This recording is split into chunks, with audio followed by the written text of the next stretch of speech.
¿En qué momento de tu vida decides que vas a ser arquitecto? Ya una vez que estudio arquitectura, me empiezo a dar cuenta que de niño, de repente entraba yo a espacios que yo los veía distintos, los sentía distintos, y ya hasta después me enteré que eran obras de arquitectos importantes. Y también en la universidad, de repente me encuentro con todos estos grandes arquitectos del siglo XX. Digo, yo quiero hacer esto, ¿no?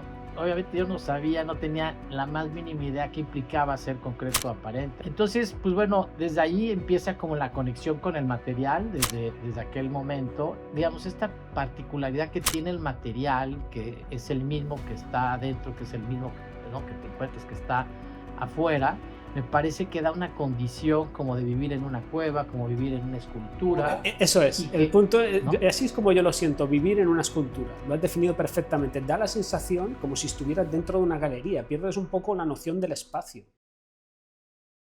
Hola a todos, muchas gracias por estar un día más aquí con nosotros en Minimal Design Talks. Hoy tenemos con nosotros a Rafael Pardo, persona a la que admiro, que conocí en un evento por casualidad, no conocía de su obra, pero la verdad que me impactó. Me encanta cómo trabaja el hormigón. Hoy vamos a indagar un poquito en su historia, cómo llegó hasta aquí y cuáles son sus técnicas de diseño. Él está grabando desde México y nosotros desde España, con una diferencia horaria, así que muchísimas gracias, Rafael, por atendernos y por estar aquí con nosotros. Y como siempre No, empezamos. no, al contrario, David, qué gusto encontrarte ahora por Zoom. Un gusto saludarte y, pues bueno, te platico. Mi nombre, ya me hiciste ahí el favor de decir, mi nombre es Rafael Pardo, soy arquitecto, arquitecto mexicano, arquitecto que vive en Jalapa, Veracruz, en el estado de Veracruz, es la capital. Y como para ubicar un poquito la zona de dónde está Jalapa y Veracruz, es justamente la parte más del estado más alargada que da al Golfo de México. Y aquí estudié en Jalapa, aquí en la Universidad Veracruzana, la universidad pública de la ciudad. Aquí vivo y desde aquí produzco prácticamente todo mi trabajo. Tuve la oportunidad también, gracias a que la facultad lo permitía, poder trabajar. Trabajar es un decir, ¿verdad? Pero más bien de estar participando en dos grandes talleres cuando estaba yo en sexto semestre. Entonces pude estar en contacto con el oficio de la arquitectura de una manera muy pronta, ¿no? Entonces creo que eso de una u otra manera sí ha marcado mi quehacer como arquitecto, y que, pues bueno, eso me ha llevado, ¿no? Como de repente a hacer estas obras que en algún momento las platicamos en estos países que nos encontramos, en estos países escandinavos, donde nos encontramos en una premiación y que también, pues bueno, me dio mucho gusto conocerte y que creo que más allá de estas premiaciones, que por supuesto se siente bonito, creo que lo más importante para mí, en principio, es decir, el vínculo que puedes hacer con otros colegas, el compartir el conocimiento con otros colegas, y luego también, por otro lado, tratar que tu trabajo pueda permear, ¿no? De una manera distinta, porque de otra manera, si esto no tiene un sentido para poder tener más trabajo, pues me parece que el premio por sí, o per se, sería un poquito como ocioso, ¿no? Sí, tiene muchos puntos positivos y lo que tú has dicho, una manera de compartir, conocer el trabajo, ¿no? Y por ejemplo, yo no tenía ni idea de que en México y en esta zona de México se realizara este tipo de arquitectura. Y la verdad que me fascinó y me pareció espectacular. Va muy en línea lo que hacemos nosotros y creo que aquí tenéis una ligera permisibilidad superior a la nuestra que os permite un poco ir más al límite con los diseños, que pondremos algunos por aquí porque realmente son espectaculares. ¿Y cuándo surgió en ti? Es decir, ¿cuándo, en qué momento de tu vida decides que vas a ser arquitecto? O decides, sí, que tienes esa predisposición por el diseño, por crear y por diseñar cómo va a vivir una persona, ¿no? Porque al final se trata un poco de eso. Sí, a ver, nos podríamos remontar un poco a la niñez, ¿no? En donde, digo, esto ya lo entendí, obviamente mucho más grande, que de repente ya cuando decido estudiar arquitectura, como cualquier joven que pues tiene que tomar la decisión a qué se va a dedicar, pues, bueno, en mi caso decido sin duda que yo iba a estudiar algo que estuviera relacionado con las artes. Y mi mamá fue un poquito la que de repente me empujó para decir: "Oye, pues tú toda la vida has jugado con plastilina, te fascina la arena, esto y el otro, pues, ¿por qué no estudias arquitectura?". Y bueno, esa fue la manera como que ya el único empujón que necesitaba yo como para ya decidirme sobre qué carrera, si pintura, escultura o arquitectura. Pero ya una vez que estudio arquitectura, me empiezo a dar cuenta que de niño, de repente entraba yo a espacios que yo los veía, distintos, los sentía distintos, y ya hasta después me enteré que eran obras de arquitectos importantes. Entonces, ¿cómo? ¿No? Desde chico, yo creo que, como bien dices, ya venimos con una cierta predisposición y que eso de una otra manera, pues te va como vas entendiéndote, pues, por qué, estudiaste lo que estudiaste. Y obviamente una vez que sales de la carrera, pues te das cuenta que es tu pasión, bueno, este es mi caso, que es mi pasión y que a esto me quiero dedicar, que gozo mucho lo que hago y que también gracias a que la arquitectura me parece que te da, en ese sentido, como muchas más herramientas, pues puedes también empezar como a tocar otras disciplinas, ¿no? En mi caso, he podido como hacer algo de escultura, algo de pintura y que eso, digamos, completa o completa un poco mi trabajo, ¿no? ¿Y tú durante la carrera tuviste algún momento que hiciste clic, que viste algún tipo de obra que dijiste, esto es lo que yo quiero hacer? Porque tu arquitectura es muy, muy particular, que eso me encanta, ¿eh? Está muy definida. Yo creo que te conozco poco, pero por lo que he visto creo que sería capaz de identificar obras tuyas si viera diferentes en diferentes localizaciones. Es decir, tienes una línea estética muy marcada.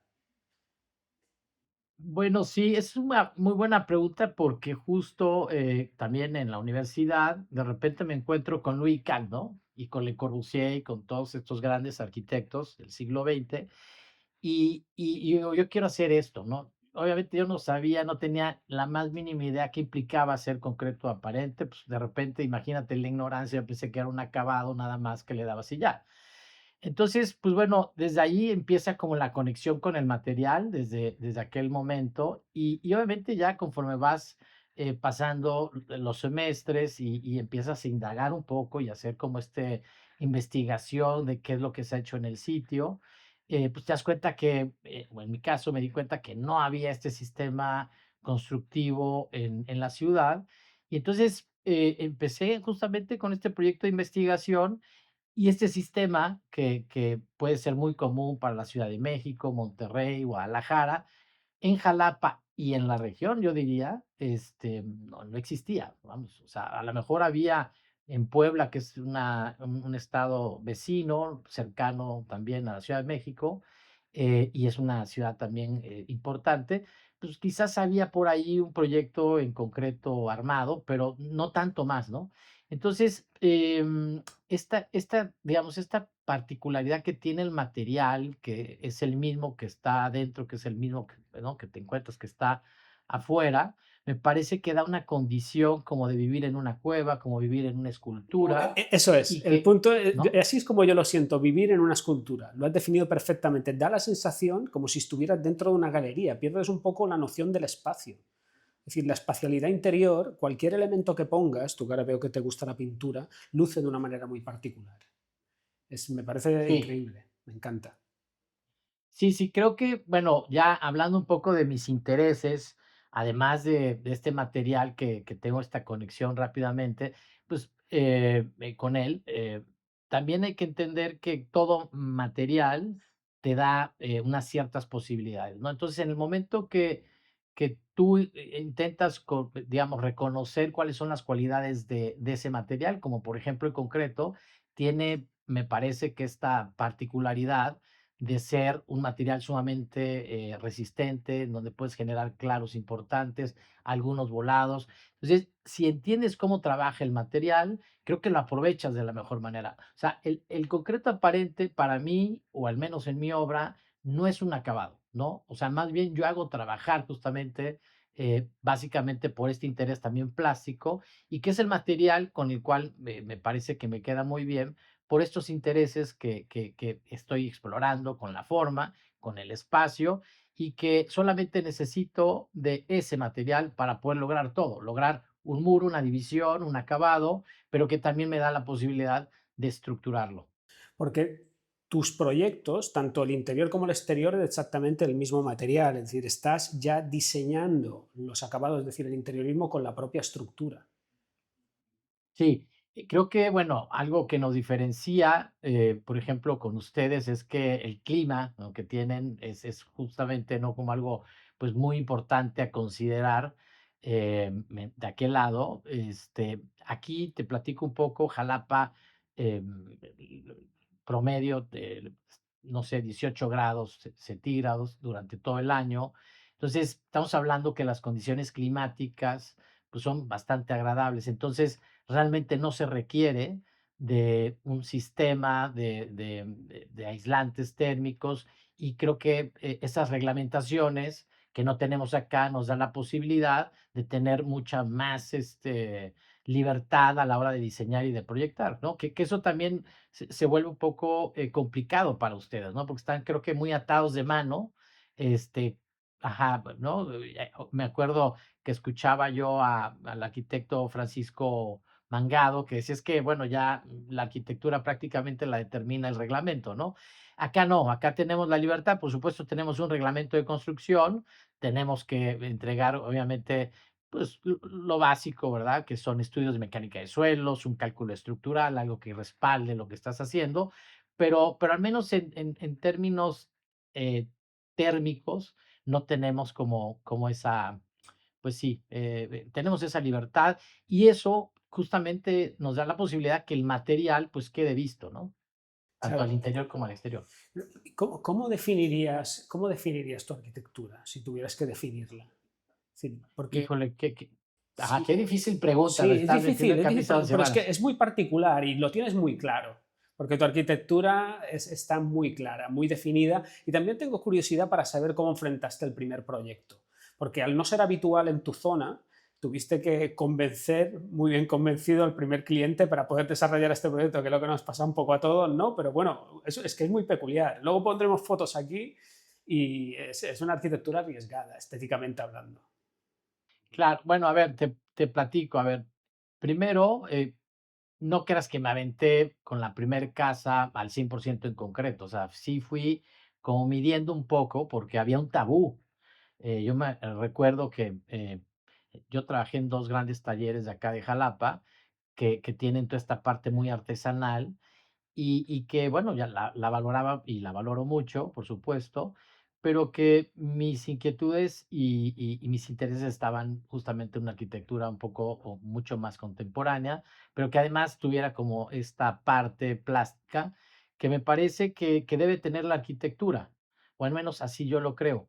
¿Por qué? Porque si la arquitectura no tiene esta capacidad de emocionar o de conmover, para mí no es arquitectura.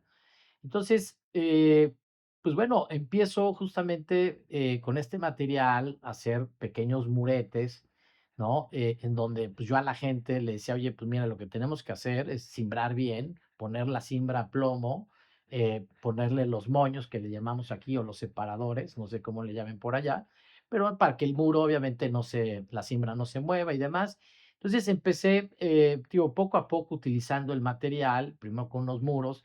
Luego me acuerdo que en otra obra hice un bloque de unas escaleras, todas en concreto, y así, digamos que el material fue agarrando más terreno, y más, y más, y más, y más, y más, hasta que de repente, pues bueno, surgió la primer casa, que es la Casa Briones, que es una casa que está en concreto, construida en concreto blanco, y que fue muy curioso porque había así como un poco aquí, pues ya sabes, es una ciudad pequeña, entonces pues había como mucha, pues estaban mucha gente a la expectativa de ver cómo iba a salir, ¿no? Y me acuerdo que en uno de los talleres que trabajé, le dije: arquitecto, ¿cómo ve? Voy a hacer este proyecto todo en concreto. Y me decía: híjole, qué arriesgado. Me dice: pero pues mira, hazlo. Lo peor que puede pasar es que lo pintes. Yo: no, ¿cómo que lo voy a pintar?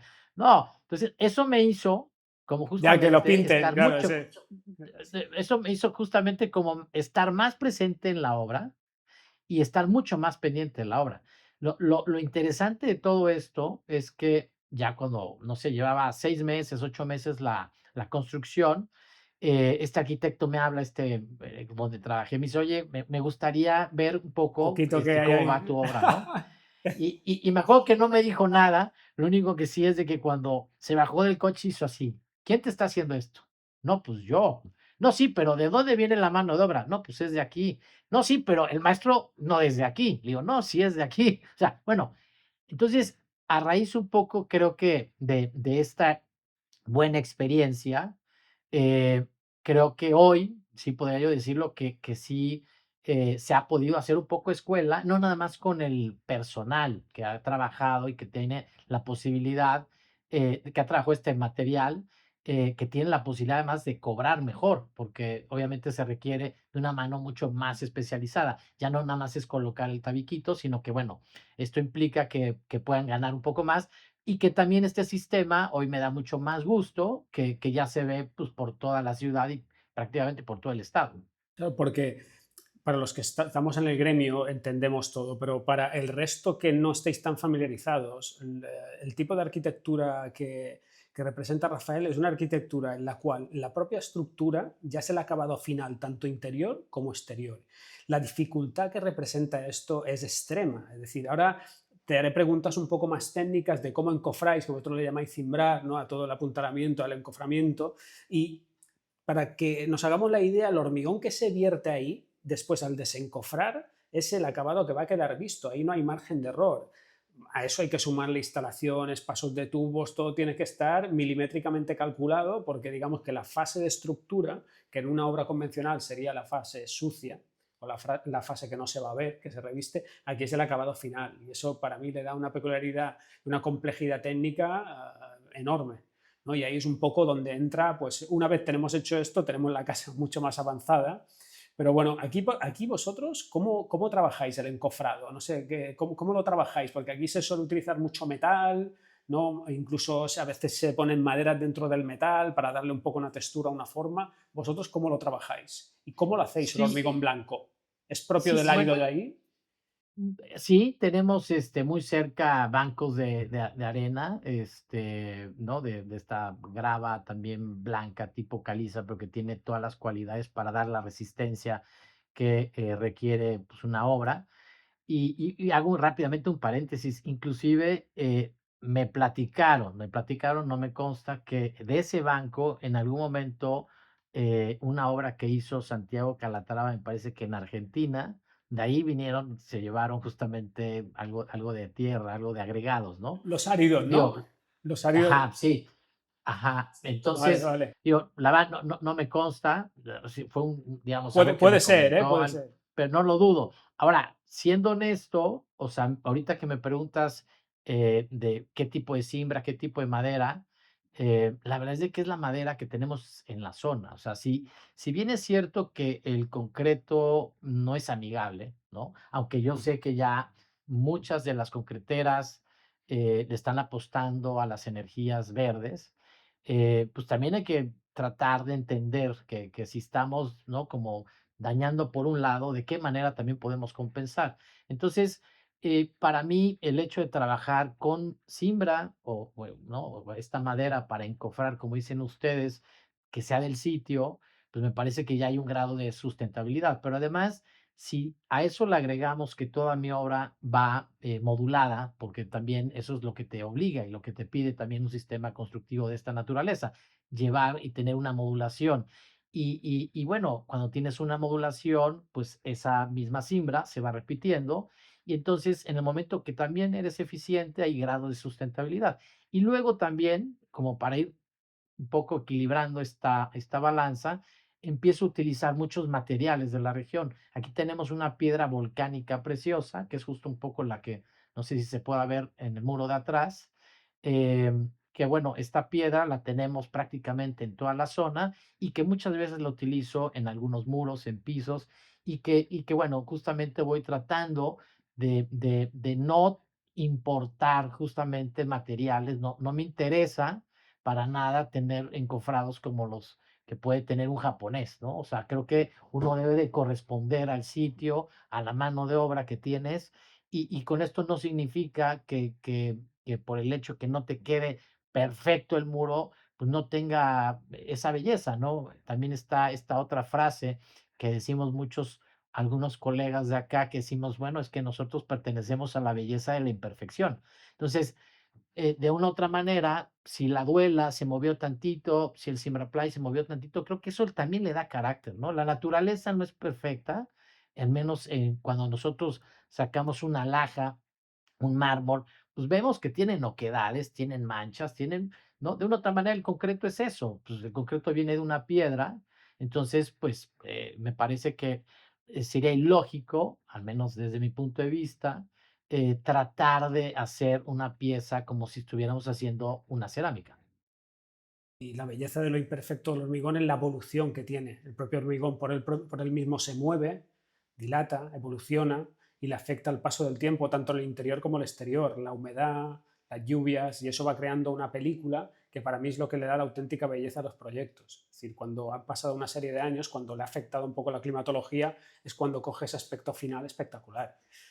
Y volviendo al... Te haré preguntas un poco así que me las voy a apuntar para mí también. Porque yo tengo claro cómo tú haces toda la estructura, ¿no? Me imagino que son todo muros, muros de hormigón y losas, pero luego las particiones interiores también las haces de hormigón o concreto, como le llamáis vosotros, o trabajas con otro tipo de Sí. material.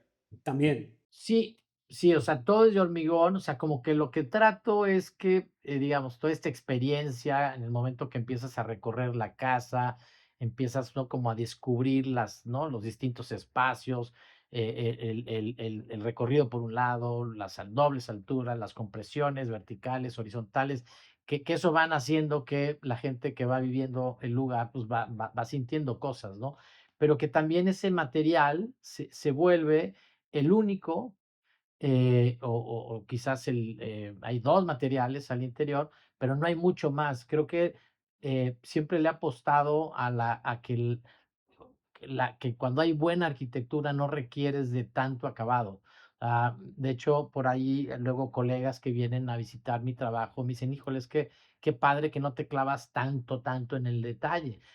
Aunque no quiero decir que esté mal colocado el piso, o cosas de ese tipo, pero sí hay gente que me parece que su arquitectura se sostiene mucho más por el acabado que por el espacio. Y creo que la buena arquitectura debe aguantar, una, el paso del tiempo, y la otra es que no tengas la necesidad de meter un piso que viene de África, ¿no? Que no, para mí, en principio, no tendría sentido, por la distancia, y luego también tener que invertirle, no sé, 10 veces más cuando un otro piso te puede ofrecer lo mismo, pues no le veo como para nada, no me es interesante, ¿no? Tú le das más importancia a lo que es la volumetría, ¿no? Y a lo que es crear este espacio prácticamente inerte, es decir, luego cualquier elemento que pongamos resalta. Mi arquitectura también va muy en línea con todo esto. ¿Y cómo trabajas, por ejemplo, la iluminación? Porque nosotros hemos trabajado también en algunos techos de hormigón, sin falso techo, sin pintura, y claro, tiene una complejidad muy elevada incrustar, por ejemplo, lo que es la iluminación. La tienes que trabajar y dejarla exactamente colocada y localizada previo al hormigonado. Claro, eso es un trabajo súper complejo para ti, para nosotros, para los trabajadores, pero también para el cliente, porque el cliente tienes que tener la suerte de poder contar con esos clientes que entienden y quieren este concepto y saben que no van a poder cambiar de posición un foco, por ejemplo. Bueno, uno sí, pero va a ser muy, muy complicado, ¿no? Es decir, ¿cómo trabajas tú la conexión entre luz natural y luz técnica, ¿no? Porque me imagino Sí. que tienes que integrarlo todo, tienes que pensarlo todo antes. Sí, justamente ya no contesté, esta pregunta un poco ya la hacías empatada con la anterior de, oye, ¿cómo lo hacemos para encofrar? Porque pues todo tiene que ir, las instalaciones tienen que ir dentro. Pues bueno, yo te puedo decir que una de las virtudes, me parece, que tiene el concreto es que te obliga a tener un proyecto ejecutivo, cosa que todo el mundo te dice, ay, pues sí, yo hago proyectos ejecutivos. No, hasta que no haces un proyecto de estas características, y a ver, seguramente va a haber gente que trabaje el tabique y también haga proyectos ejecutivos, pero aquí sí estamos totalmente obligadísimos, una, a tener el proyecto ejecutivo y luego la otra, tener muy buena comunicación con el cliente. Es decir, cuando yo termino el proyecto y le enseño ya los planos de instalaciones, les digo, a ver, mira, aquí tengo estos contactos, aquí tengo estos apagadores, que me parece que la casa funciona así, pero ahora necesito que ustedes lo revisen porque pues yo no sé si el celular lo quieres poner en la mesa, no sé si lo quieres poner en el closet, no sé si lo vas a poner en el buró, no sé si van a comprar una lámpara aquí, no sé si van a poner X cosas por allá. Entonces creo que esa manera de trabajar también muy de la mano con el cliente es muy positiva porque a la hora que termina la obra, pues ya está también como el traje mucho más a la medida. No hay como que de repente, híjole, es que se me olvidó decirte que había yo comprado una lámpara o que yo quería un contacto aquí o allá, ¿no? Eso por un lado. Luego, por el otro, es que, al menos para el tema de contactos, hasta no, visitar la obra ya construida con los clientes, no metemos acabados, al menos a nivel de piso. Y eso nos da la posibilidad todavía de poder canalizar algunos contactos que de repente, pues, por ahí, quieran extras y demás. Pero creo que, sí, nos obliga a un proyecto ejecutivo, a mucha relación con el cliente, pero que también eso, otra vez, todo recae en lo positivo. ¿Por qué? Porque cuando tú tienes un proyecto ejecutivo, a la hora que lo costeas, no tienes variación de precios. El problema que tenemos muchas veces porque además hay que decir que yo soy un arquitecto que diseño y construyo. Entonces, pues justamente lo que no quiero es que la obra pues no termine en tiempo y en costo. Pero pues bueno, cuando se tienen estas condiciones, estas características de estos proyectos, pues te obliga a que, bueno, el presupuesto prácticamente contempla ya todo, ¿no? ¿Y qué tipo de luminarias utilizas? Técnicas. Entiendo que le das muchísima Bueno, importancia a la luz natural, pero ¿qué tipo integrada en el hormigón, de superficie? ¿Cómo la trabajas? sí, ese es el otro tema que faltaba, ¿no? Ya te hablaba yo de los muros, ahora de los plafones o de las losas. Normalmente se decide igual el tipo de luminaria.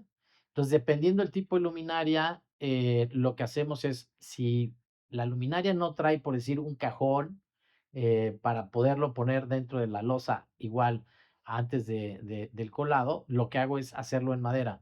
Entonces, yo hago el cajón en madera, entonces es. Ajá, y luego ya quito el cajón de madera para luego meter la luminaria. Entonces, de esa manera trabaja como una especie como de plafón. Y así es como, digamos, vamos decidiendo también la iluminación artificial.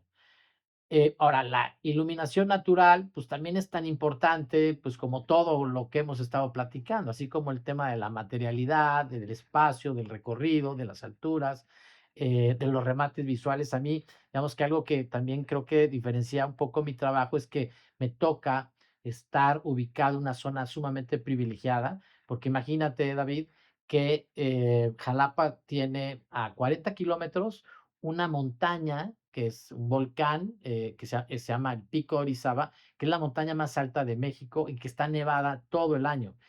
Y de ahora de Jalapa hacia el otro lado, a 40 kilómetros de distancia, tienes el mar. Entonces imagínate que en 100 kilómetros tienes nieve, tienes mar. Toda esta parte, esta biodiversidad me parece sumamente potente y que justamente en mi trabajo mucho se enfoca en siempre estar como un cazador de vistas buscando estas dos grandes montañas, porque me parece que bueno, se vuelve como trabajo de como una especie de fotógrafo, de estar capturando estas imágenes, estos paisajes. Inclusive hay un libro en donde hablaba que mi arquitectura era como un artefacto cinematográfico, ¿no? Es justamente como tratar de enmarcar estos paisajes y poder gozar de lo que pasa en el amanecer, en el atardecer, la lluvia, la neblina, en fin. Y que bueno, esto habla también que como la arquitectura, por muy plástica que es, pareciera que es para sí misma. Y no, hay una conexión sumamente importante con el contexto, con las montañas y con las zonas vegetadas del sitio. Sí, pero parecen como un objetivo las viviendas que has dibujado, ¿no? Tienen, ¿no?, el foco totalmente centrado. Y con el tema de las compartimentaciones interiores, que eso me crea curiosidad, si las haces también de hormigón, que las haces previo al hormigonado de las losas, o cómo lo haces, o lo rellenas después a mano, ¿cómo funciona? No, lo que hago es primero, digamos, colar todos los muros, sean carga ajá, todo. Es decir, todos los de carga, bueno, todos cargan de una u otra Todos manera, cargan, vale, todos cargan de alguna manera ¿no? en tu proyecto, ok.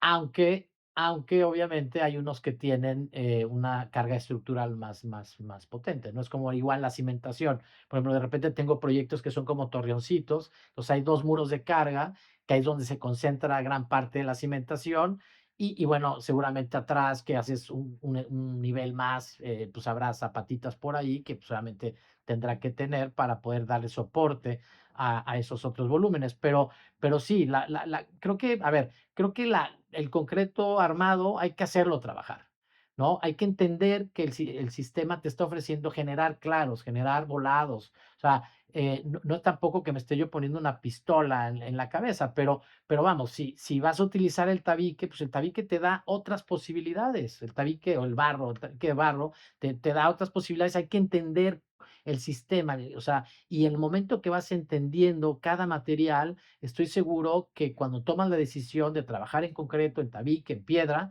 pues te dará, ¿no? Como la mejor solución para el proyecto por X razones, ¿no? Porque el sitio te lo pide, porque a lo mejor tienes piedra. En este caso, por ejemplo, este estudio en el que estoy, toda esta piedra fue producto de una excavación.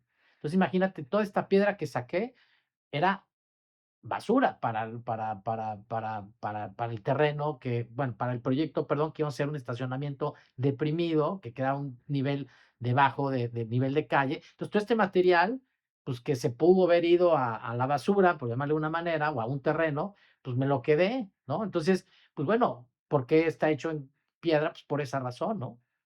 Y bueno, ¿y cómo trabaja en la piedra? Pues trabaja muy distinta al hormigón, ¿no? Entonces aquí sí son más bien muros de carga y más bien cuando trabajo en concreto armado, trabajo mucho con diafragmas, ¿no? De esa manera es como voy estructurando estos claros y estas partes que tienen, ¿no? Mis obras que son, pues sí, un poco con esta poética plástica, que además va muy vinculado con este otra quehacer, ¿no? Ahorita estoy por terminar, ya les voy a compartir una pieza que estoy por descimbrar el día viernes, una escultura que hice en el puerto de Veracruz. He Y visto que algo en bueno, redes. Sí, bueno, en negro, ¿no? ¿Eh? Lo tienes, bueno, es la simbra, es negro, justamente la negro. simbra, exacto Vale, ahorita. vale, ok, no sabía lo que Y era, no sabía lo que era.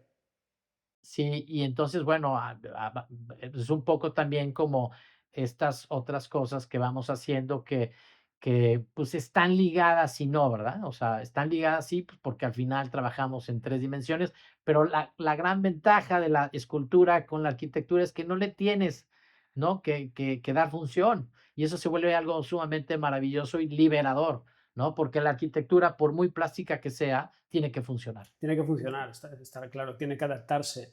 Por eso, ¿cómo es la relación tuya con el cliente? Entiendo que ahora te buscan, porque el cliente ve eso y dice, quiero esto. No suele pasar en este tipo de arquitectura tan definida y tan clara, ¿quién ha hecho esto? Quiero esto. Y el cliente ya viene, creo que es un poco más fácil porque ya viene con una predisposición, como os he hablado antes, para este tipo de diseño. Entiende lo que quiere, sabe un poco dónde va y creo que el proyecto fluye más.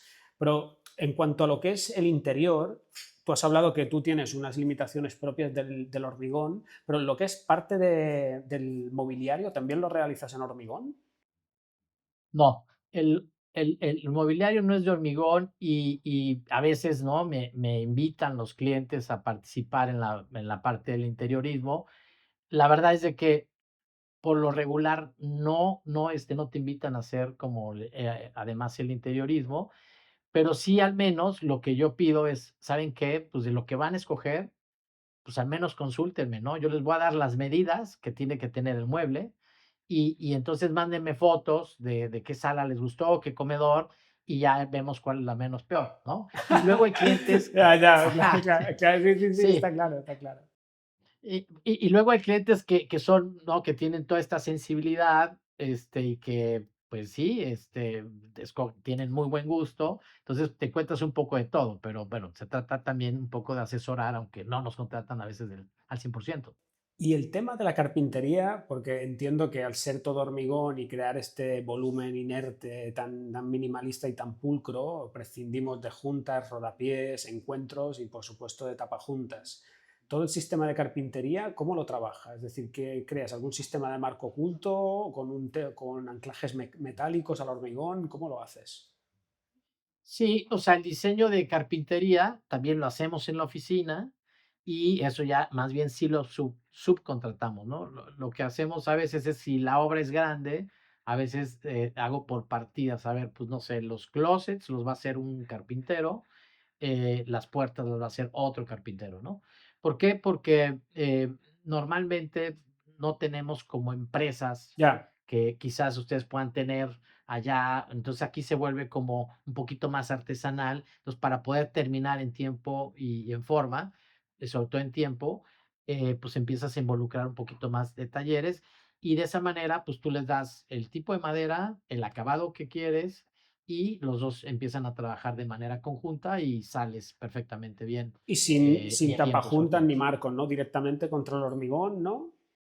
Directamente contra el hormigón. Normalmente tenemos, por supuesto, en proyectos sobre todo que requieren más flexibilidad, hacemos algunos ductos en donde pueden ir todas las instalaciones, sobre todo pensando cuando son departamentos, por cualquier tecnología que pueda salir, pues se van dejando estos ductos donde van las instalaciones del internet, a veces lo pluvial, en fin, todas las instalaciones para que puedas tener rápidamente un registro y de esa manera, pues cualquier problema que puedas tener también, ¿no? Tengas como un acceso inmediato. Ahora, antes de colar, aquí lo que hacemos es que a la tubería le ponemos un manómetro para justamente ver que no haya ninguna fuga, ¿no? Porque tú sabes, imagínate el No, problema no, claro. que tendríamos que de repente pues, no quedó bien el cople, un codo de alguna instalación, pues imagínate la bronca que te metes. Pero digo, afortunadamente al día de hoy no hemos tenido ese tipo de problemas.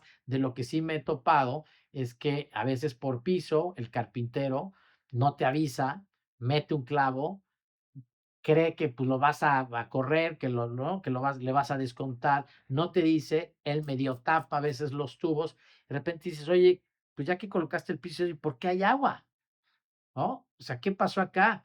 Entonces, me pasó en una obra y de repente dije, es que no puede ser, o sea, pues, no hay manera de que haya una fuga aquí. Bueno, total que rápidamente nos empezamos como a dar cuenta que el problema pudo haber sido justamente la carpintería.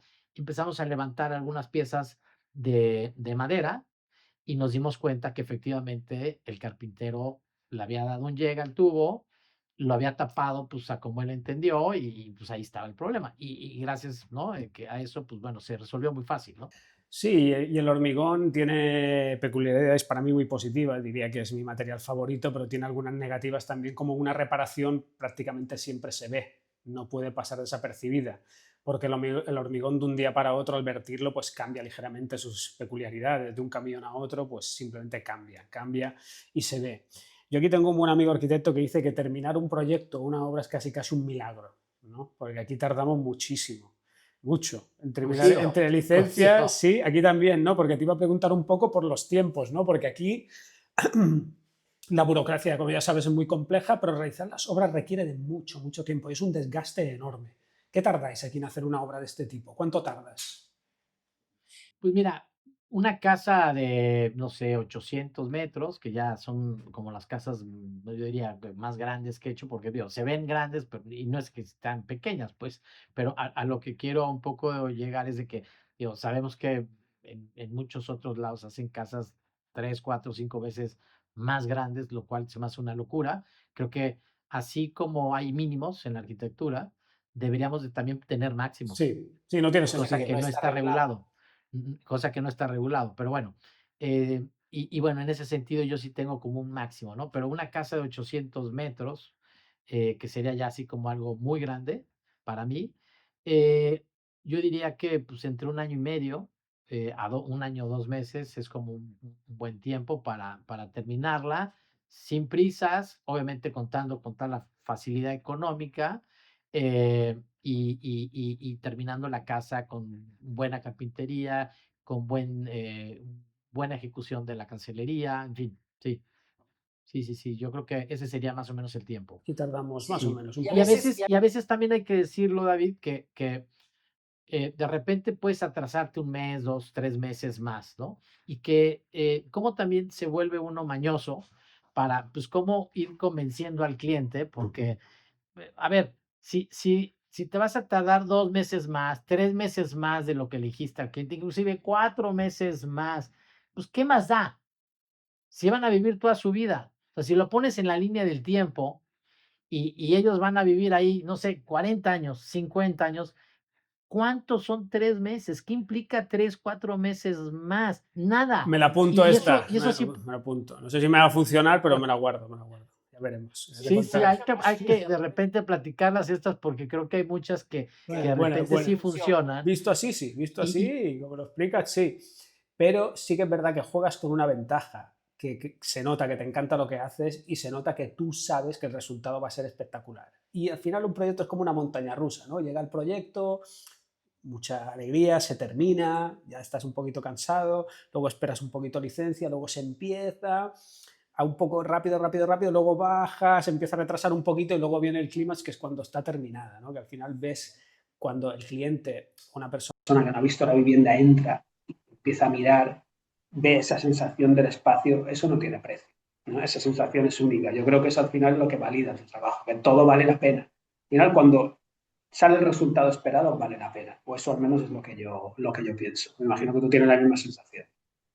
totalmente de acuerdo. Creo que bien lo dijiste hace rato. Nadie sabe lo que se requiere de decisiones, de tiempo, de horas de dedicación, de pasión, de un desgaste. Inclusive hay veces que hasta o subes de peso o bajas de peso con el proyecto porque hay un desgaste, una ansiedad. ¿Esto cómo lo voy a Sí, hacer? Y sí. que bueno, ya cuando la ves la hora terminada, pues se vuelve algo alucinante y que dices, híjole, todo el esfuerzo valió la pena, ¿no? Y sobre todo, pues cuando a los clientes los ves también como justamente con esa misma felicidad y emocionados de vivir ese espacio y que además también se vuelve como, sobre todo en la vivienda unifamiliar, se vuelve también como esta parte tan importante de cómo los que estamos diseñando este tipo de casas, pues bueno, imaginarnos que ahí van a vivir el resto de su vida, pero que también si tienen hijos, pues eso cómo va a modificarles, ¿no? A los hijos la manera de vivir la arquitectura. Y eso me parece que también, pues es una manera de que pues vas de una otra manera educando sin educar, simplemente contemplando, viendo que pues puedas, ¿no? Notar la diferencia entre un espacio con otro y qué mejor que pues bueno, en principio, por supuesto, lo gocen quien te paga, pero que también las generaciones que vienen, pues puedan un poco ya desde chicos empezar a entender, ¿no? Oye, pues, ¿por qué este material? ¿Por qué mi casa es distinta a esta, ¿no? Y digo, y habrá gente que le fascine lo que hacemos y habrá gente que aborrezca lo que hacemos. Me parece que lo que no podemos permitir es que se quede en una postura media. Estoy totalmente de acuerdo contigo y creo que estás creando un legado generacional atemporal con esto, porque estas viviendas son totalmente atemporales. El hormigón va a ir evolucionando generación tras generación y va a crear un vínculo cultural y al final estás diseñando no solo cómo va a vivir una persona, sino cómo va a vivir una familia y cómo va a vivir ese legado. Y esto me parece espectacular. Y si no fuera por el hormigón, no sería así. Y te puedo hacer una pregunta a la personal. Para ti, ¿cuál sería la casa perfecta? La tuya. Tamaño, La casa dimensiones, perfecta. formato rápido. Sí, la Sí, tuya. la casa, hoy, por ejemplo, hoy digo que para mí la casa ideal sería mucho más compacta. Sí, esto lo tengo claro, que me vas a decirlo, pero nos pasa a todos, yo creo. Sería Sí, mucho más sí, compacta, pero creo que sí, las condiciones que debe tener cualquier obra, por muy pequeña que sea, es justo lo que platicábamos hace rato, que tenga esta posibilidad de conmover y mover y emocionar al que la habita, ¿no? O sea, yo de repente, pues sí, llego a espacios en donde tengo una tranquilidad, una paz, que dices, no me quiero ir, o sea, aquí me siento bien, ¿no? Entonces, si eso lo podemos lograr los arquitectos, creo que, híjole, ya estamos del otro lado. O sea, ya cumplimos como arquitectos. Oye, si pudo haber sido más grande aquí o más chiquito acá, la verdad ya no es importante. O sea, me parece que lo importante está justamente ahí, en cómo la gente se va a sentir en esos espacios y sobre todo también que sea una casa que puedas ir descubriendo poco a poco y que vayas teniendo estos recorridos, que te vaya emocionando, que vayas teniendo diferentes atmósferas, ¿no? Entre la sala, el comedor, la cocina, la recámara, y que también cada espacio te va pidiendo características muy particulares, ¿no? Entonces, si estás, no sé, en un estudio, pues necesitas más luz. Oye, si estás en una recámara, pues bueno, si tienes una buena vista, pues se la vas a dar. Pero si no tienes una buena vista, entonces, ¿cómo te vas a proteger? ¿Cómo te vas a proteger tú y cómo vas a proteger al vecino para sí iluminar, sí ventilar, pero también darle la privacidad? Entonces, cómo cada lugar te va de una u otra manera dando la información de cómo tiene que también ser el proyecto, porque eso no lo hemos platicado. O sea, no es lo mismo trabajar en el centro de la ciudad, que tienes ruido, que tienes vecinos enfrente, a los lados, como estas casas que de repente están a las afueras de Jalapa y que además gozan, ¿no? De estas montañas, de estos cerros. Entonces se vuelve como para mí muy fácil porque por un lado te estás cerrando, porque para el otro te estás abriendo. Entonces el tema de la insolación no es algo importante. Claro, hay que tratar de ubicarla bien, pero no es el caso, por ejemplo, de Mérida, que es, bueno, otro estado también de Yucatán, ¿no? Es el estado de un estado más de la República Mexicana, que el impacto y la insolación que tienes es fuertísima. Entonces, el proyecto tiene que estar, en principio, correspondiendo al clima, ¿no? A la orientación. Aquí, la verdad es de que, como ya lo decía, tenemos un clima promedio de 18 grados, entonces no impacta, la verdad. Y eso te da mucha libertad también. ¿Cuál dirías que es la obra que hayas visitado que te haya impactado más, que hayas visitado físicamente? Es decir, que hayas estado, que te haya sorprendido más. Sí, son muchas. Yo creo que las sigo revisitando, por ejemplo, la obra de Le Corbusier y me sigue, ¿no? Como sorprendiendo, ¿no? A diferencia de otros arquitectos que los visitas, te impacta, pero luego los revisitas y ya no tanto. Pero Le Corbusier, Louis Kahn, me parece que sí son como dos grandes genios, pero también, por ejemplo, Scarpa, me parece, ¿no? Que también es alguien que llegas y ves, ¿no? El detalle no, o sea, sí, para mí yo diría que esos tres, híjole, cada vez que los visito, en diferentes épocas de mi vida, me siguen pateando la cabeza muy fuerte. ¿Ha habido alguna vez algún cliente que enseguida hayas visto que no podíais trabajar juntos, que no ibais en la misma línea y has descartado el proyecto? Te ha pasado, ¿no? Incluso con la arquitectura tan marcada que tienes.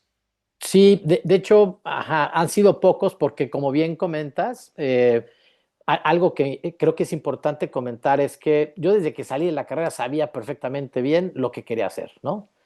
Y me mantuve así muchos años, ¿no? Entonces me acuerdo que sí, yo veía que de repente otros amigos estaban construye, construye, construye, pero se volvían el arquitecto cómodo y Sí. yo no quería hacer eso, ¿no? Entonces, eso por un lado, creo que después de muchos años, pues sí, de estar lidiando contigo y estar lidiando con los clientes, te va haciendo que seas congruente con lo que crees, con lo que piensas y con lo que haces, ¿no?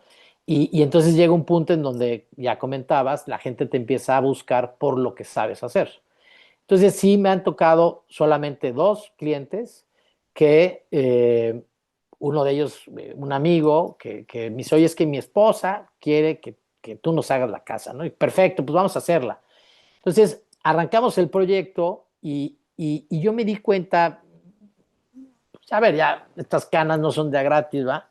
Pero me di cuenta que como que yo veía que no le interesaba o no entendía mucho lo que yo estaba haciendo, ¿no? Inclusive, de repente los comentarios me decían, es que fíjate que vi esta casa y aquí y acá. Y yo digo, es que eso no tiene mucho o nada que ver más bien con lo que yo estoy haciendo.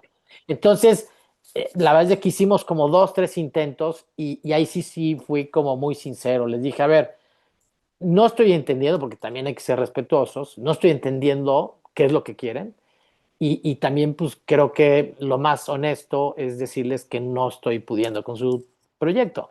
¿Por qué no? Me dicen bien qué es lo que necesitan, qué es lo que requieren y yo les consigo el mejor arquitecto de esas características. Entonces, Pues así como que se sacaron de onda. No, es que queremos que tú lo hagas. Le digo, es que lo que yo hago no empata con lo que ustedes quieren.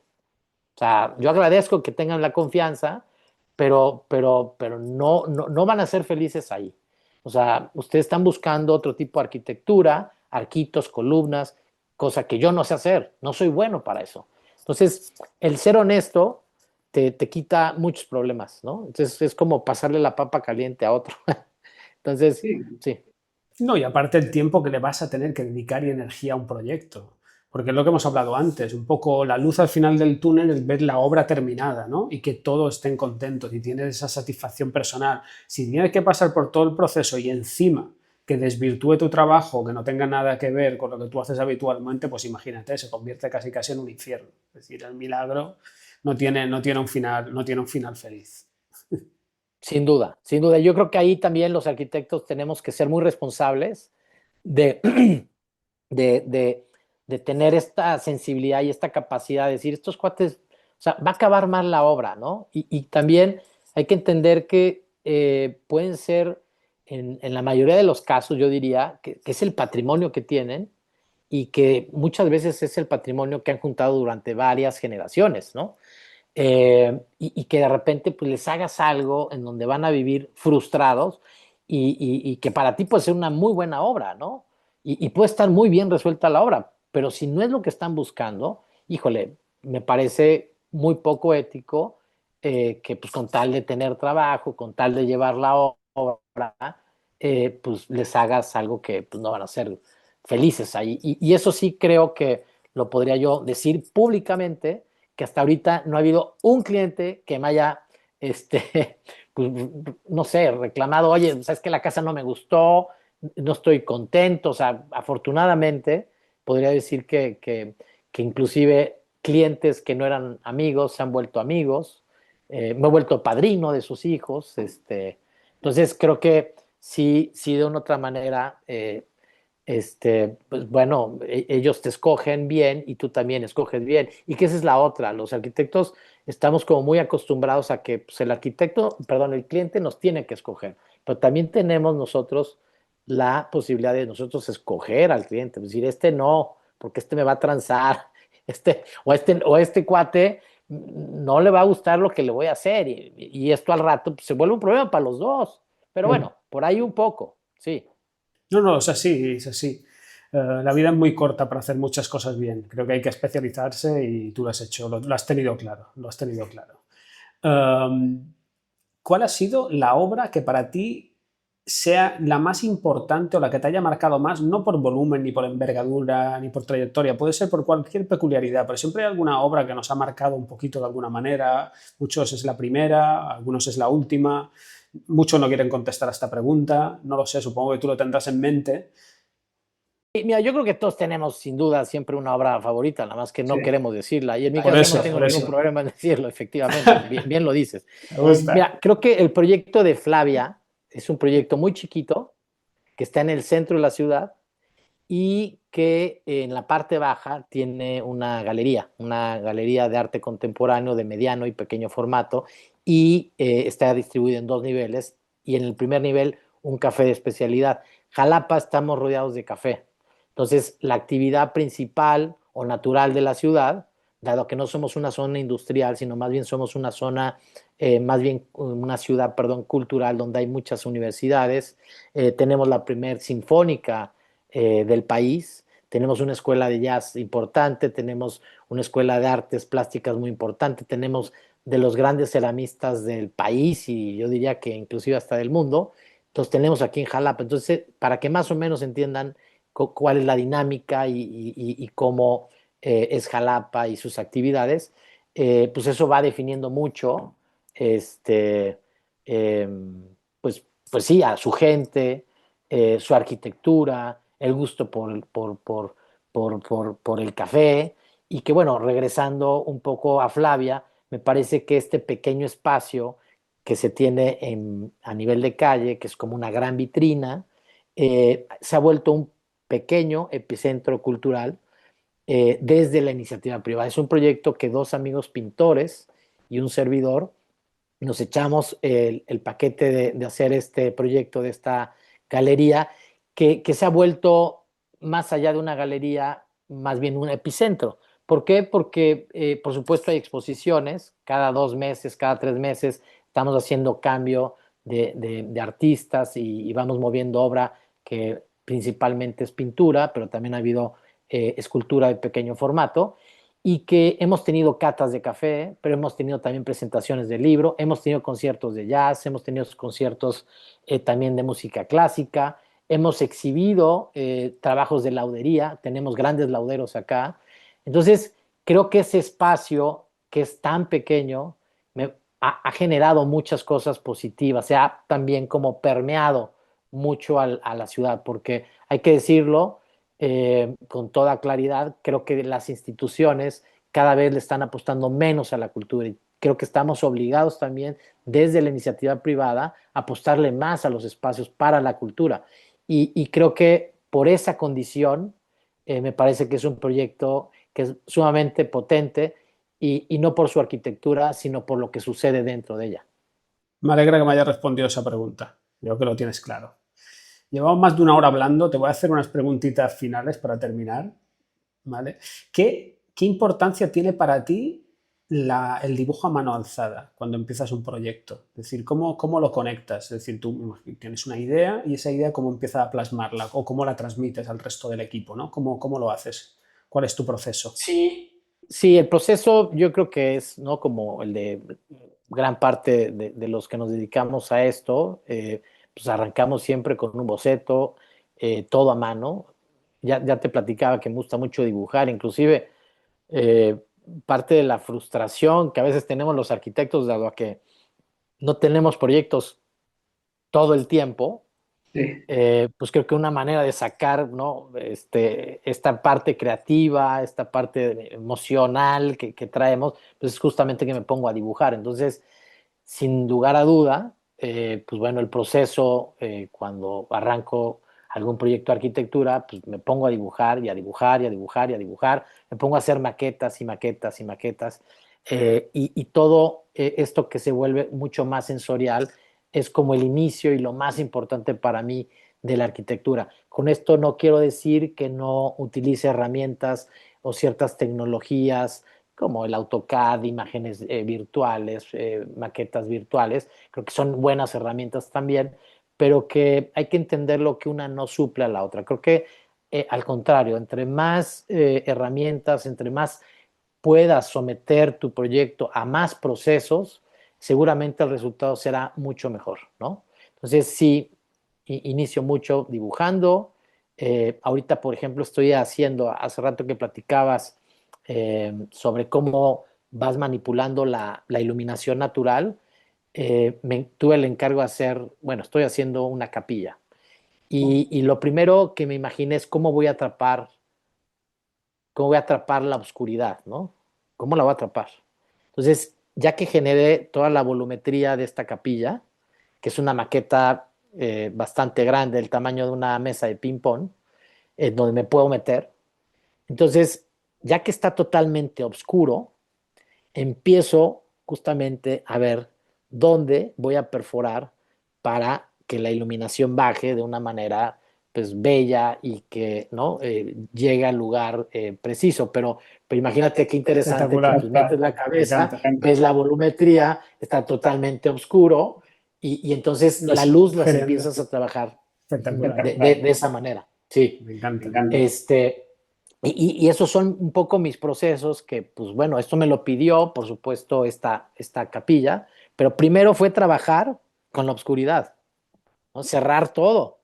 Y creo que ese proceso que, que, que, que es de la capilla y que es reciente, me gustaría ahora llevarlo a las casas. ¿Por qué? Porque si bien es cierto que hay cosas que ya están muy claras, cuando de repente tienes un paisaje y dices, bueno, a ver, la sala, el comedor tienen que gozar de esto, ¿no? Pero también luego puede haber puntos como muy específicos en donde dices, híjole, aquí un rayo de luz o la textura en cómo me quedó, aquí si meto luz rasante, se va a potencializar el material, pero que además con el paso del día y las horas, el muro va cambiando de tono, las sombras, entonces se vuelve también como es algo ¿no? Digamos como itinerante, y cómo empezamos a trabajar con estos intangibles, estos materiales que no cuestan, ¿no? O sea, la No. luz no cuesta, ¿no? Generar sombras no cuesta, pero que sí te llegan a provocar y a mover, ¿no? Y luego la otra, que también no hemos platicado, vivo en una zona sumamente vegetada. Aquí llueve 1,70 m al año, o sea, imagínate la cantidad de agua que tenemos durante el año, y que muy rápidamente los árboles en 6 años ya pueden tener 12 metros de altura. Entonces, la parte de la vegetación también ha sido algo sumamente importante en mi arquitectura por las condiciones que también me ofrece el sitio. Y perdón que me voy saliendo un No, no, no, poco me parece de tus espectacular, ¿eh? preguntas, pero creo que son importantes platicarlas porque a diferencia de otros estados de la República o de otras latitudes, para mantener esos jardines, esas vegetaciones tan abundantes requieren de riego.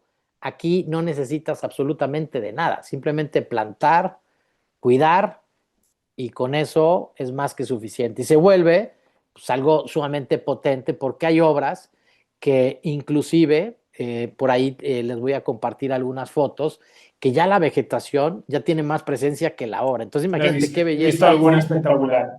Sí. qué belleza que de repente, ¿no? Esta condición que tiene el sitio, pues va tapando un poco la arquitectura y se va como compensando, ¿verdad? Este daño que le hacemos a la tierra, porque quieras o no, por muy pequeña que sea la intervención, siempre estamos jodiendo un poco, sí, la tierra, la Pachamama, y que en el momento que la vegetación le empiezas a dar su lugar, la huella es menor al terreno que tienes, pues otra vez empiezas a equilibrar y empiezas a tratar de que tu arquitectura sea en ese sentido mucho más sustentable. Me parece espectacular lo que me ha explicado la capilla, ¿eh? Me lo anoto. Me encanta, me encanta. ¿Qué dos libros imprescindibles me recomendarías? No tienen por qué ser de arquitectura, ¿eh? Pues, sí, el manantial yo creo que fue como Eres si, el segundo relacionado con el diseño que me lo recomienda. perdón. Eres la segunda persona relacionada, no arquitecto, pero relacionada con el mundo del diseño que me lo recomienda. Peculiar. Algo, lo tengo que Sí, leer, me lo tengo apuntado, pero un amigo, Tomás Alía, también me recomendó el mismo. sí, y bueno, digo, ¿por qué me identifico mucho? Digo, también, pues, no sé, de repente dicen que es la obra, que supuestamente no es la biografía de un arquitecto, ¿no? Pero otros han dicho que sí, que es la Sí, vida de un arquitecto, eso ¿no? dicen, sí. Entonces, bueno, no sabemos, pero me parece que sí ha sido como que el que más me ha marcado, porque como ya te platicaba, para mí los primeros 10 años de mi carrera fue un poquito frustrante, porque llegaban amigos que me contrataban, yo les hacía el proyecto, hacía las maquetas, y de repente me decían, híjole, ¿sabes qué? Aguántame tantito porque todavía no estoy seguro. Entonces yo hacía y hacía y hacía y hacía y hacía muchos proyectos y uno y otro y otro. Mi mamá llegaba al punto y me decía, oye, tienes aquí 10 20 proyectos y no has cobrado ni uno. O sea, pues ya ponte a trabajar en serio, o sea, porque o cobra antes de, ¿no? de hacer los proyectos. Entonces, esto que decía yo pero pues bueno, ser necio, ¿no? Ser constante con lo que crees y con lo que piensas, creo que es lo que te da a largo plazo la posibilidad que vayan y te hagan un encargo ya muy específico. Hoy digo, está mal que lo diga, porque no lo digo de una manera pretenciosa, pero hoy afortunadamente he podido cotizar en otros países que también gracias a las redes sociales es posible, pero que igual, o sea, va a haber gente en todos lados que le gusta de tu arquitectura, mi arquitectura, digo, que pueden estar como en los mismos escalones, pero que me parece que lo importante es que ven pues, un arquitecto que está haciendo la arquitectura de una manera y que sobre todo ha sido congruente pues desde su primera obra hasta la última, ¿no? La puedes regar, sin duda, es más, la hemos regado, ¿no? Hemos tenido errores sin duda, pero al menos no hemos sido los arquitectos eh, cómodos, ¿no? De que de repente llega la señora y te dice, oye, vi una casa californiana. Ya. No, aquí no. No, aquí no, ¿sabes qué? Híjole, yo pagodas chinas no hago. El segundo, Eh, a ver, déjame checar qué otro. Hay un libro de Fernando González Cortázar, que es un arquitecto mexicano, que me gusta mucho su manera en cómo eh, platica de la arquitectura mexicana. Él es tapatío de Guadalajara, y él tuvo mucha relación con Luis Barragán, ¿no? Entonces habla mucho de estos conceptos que se tienen de esta obra de Luis Barragán, ¿no? Como toda esta parte, pues, mística, sensorial, el tema de la luz, ¿no? No sé si conozcas la Capilla de las Capuchinas en México, es un lugar impresionante. O sea, cada vez que, digamos, me quiero reencontrar con Luis Barragán, voy a las Capuchinas porque la atmósfera que logra ahí es sumamente potente. Claro que tiene obras muy buenas, ¿no? Pero al menos que me sigan sorprendiendo y me sigan pegando otra vez de manera muy fuerte, yo diría que justamente la de las capuchinas. Y bueno, y este arquitecto hace mucho eh, énfasis de esta arquitectura emocional de Barragán y bueno, ese libro también me conecta mucho porque pues es justamente lo que uno intenta, ¿no? Como arquitecto, tener sí un control de la luz, tener recorridos, emocionar y bueno, creo que esos serían los dos con los que ahorita de momento me quedaría, sí. y Rafael, última pregunta. ¿Qué le dirías, qué consejo le darías a un estudiante de arquitectura? Que sean muy necios, y que todo lo que realmente se puedan imaginar, que siempre y cuando se tenga el conocimiento, pues que lo traten de llevar a cabo, ¿no? O sea, creo que lo que tienen los jóvenes es justamente esta, como yo creo que lo tuvimos tú y yo, esta manera de que nos arriesgamos mucho, ¿no? O sea, por ejemplo, te platicaba del sistema constructivo cuando aquí no, la gente me decía, es muy caro, no se puede, la mano de obra no la tienes, etc., etc. Pues bueno, justamente yo creo que ese sería como lo que le podría yo recomendar a un estudiante, que se arriesguen, que vivan mucha y que conozcan mucha arquitectura, que visiten lo que puedan, que viajen mucho, que conozcan mucha arquitectura y que a veces, digo, sobre todo pensando en los estudiantes, que pues obviamente la inmensa mayoría no tiene el dinero para estar viajando, pues ahora ya se tienen las redes sociales, que no es por supuesto nunca lo mismo, pero antes no teníamos la posibilidad de saber qué se estaba construyendo hoy en China, por ejemplo, ¿no? O en España, o en México, o en Hong Kong. Y creo que esta posibilidad que tienen, o estas herramientas que tienen de ir viendo arquitectura, aunque sea de manera bidimensional, pues ayuda y te va alimentando, ¿no? Pero sin duda, yo diría que visitar espacios y que no necesariamente tienen que estar relacionados con la arquitectura. Creo que la arquitectura hoy, tú y yo, que a lo mejor ya llevamos una carrera mucho más madura, te das cuenta que la arquitectura a veces la puedes encontrar en una muy buena plática con un buen amigo, ¿no? Y ahí te puede inspirar, ¿no? Para de repente hacer, no sé, de tal o cual manera un espacio. Entonces, para los jóvenes que, pues sí, y la otra es que no tienen que salir de su país, ¿no? Yo creo que todos, y bueno, ni España ni se diga, tienen una cantidad de arquitectura vernácula impresionante y que, bueno, se pueden mover, yo diría que relativamente muy fácil y pues eso, sí, visitar mucha arquitectura, visitar, viajar eh, y claro, leer lo más que puedas de arquitectura y también entrarle a otras disciplinas de pintura, de escultura, porque eso también te obliga a pensar de una manera distinta, Otra ¿no? escala.